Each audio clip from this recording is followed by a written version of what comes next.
Hey there, Wargamers, and welcome back to another Wargames Delivered video. Be sure to visit us at wargamesdelivered.com to get the miniatures, paints, and supplies used in this video, and refer a friend. You guys will both get a $10 discount on our website, and with that, let's get into the video.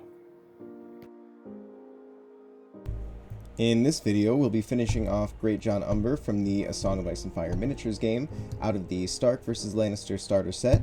Use the link in the description for part 1 if you missed it.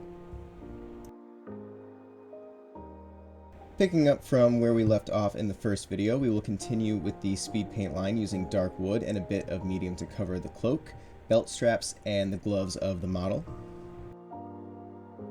And as you can see, I'm using a very small brush on the straps here to make sure I have as much control over the brush and the paint as possible. And when you're working with darker speed paints over lighter ones, you'll want to be a little bit extra careful to avoid making any mistakes on areas you've already painted. Patience and a good brush are really important here. Never rush yourself when working on finer details on the model. It can be tedious, but the results are worth it. For any newcomers to the channel, check out the top link in the description to enter in the giveaway attached to this video. And also refer a friend to wargamesdelivered.com for 5 extra entries plus a $10 discount code on our site. We do have giveaways attached to every single one of our videos. Our giveaways for those videos always end on the Sunday following the week that they premiere. Be sure to enter in the Friday and Saturday giveaways. Those two usually have a little bit bigger prizes, and there's a little bit less time to enter in those, so keep that in your mind as well. And as you can see with the dark wood here, it is drying very lightly on some of those areas. You can absolutely go through with another layer if you'd like to, especially since we're using the speed paint medium. That really lends itself to using 2 layers. Just always wait about 20 minutes before you add another layer. You don't want to reactivate the paint before it dries. And depending on how well you placed your zenithal highlight, you could avoid the highlighting step altogether on these models. Sometimes on my characters I like to break out acrylics and give them some extra highlights, but with this one I didn't really find it necessary. I found that my zenithal highlight really pulled the weight for me and got the most out of the speed paints here. And also be sure to move the model around and make each angle easy for yourself to paint. Sometimes you have to take the model off the handle if you use a painting handle. Sometimes it's easier to start by not gluing the model onto the base at first to get those hard to reach areas.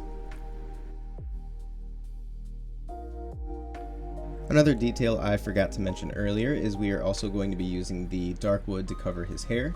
If you'd like a bit of variation in color from the rest of the dark wood that we used earlier, you can go ahead and mix it with hardened leather or some fire giant orange, depending on what color you want his hair to be.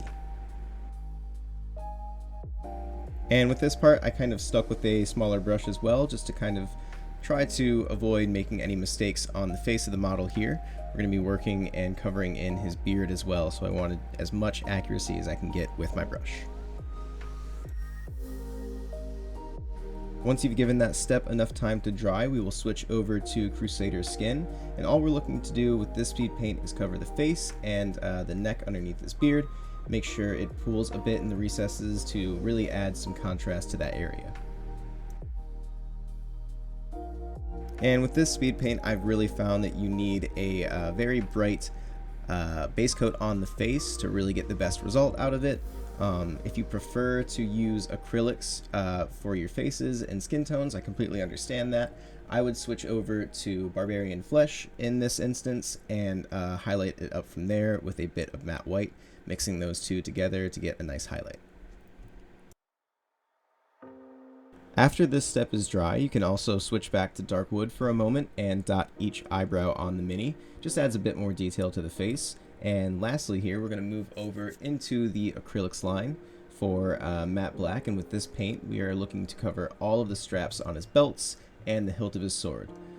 Be very careful around all of your previous work with this color. Acrylics are a lot more opaque and harder to remove than speed paints.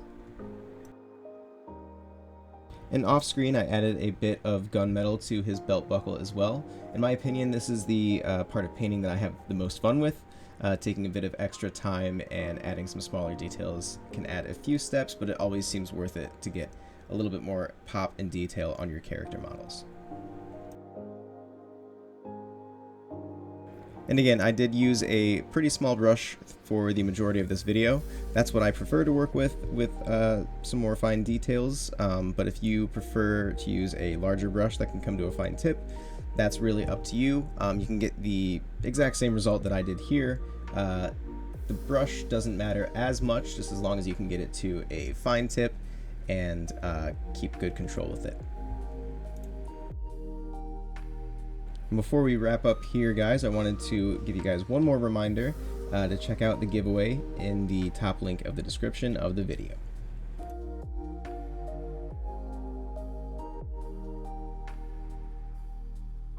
With those steps finished, all that's left is to add a layer of varnish, base the miniature, and Greatjon is ready to command his house.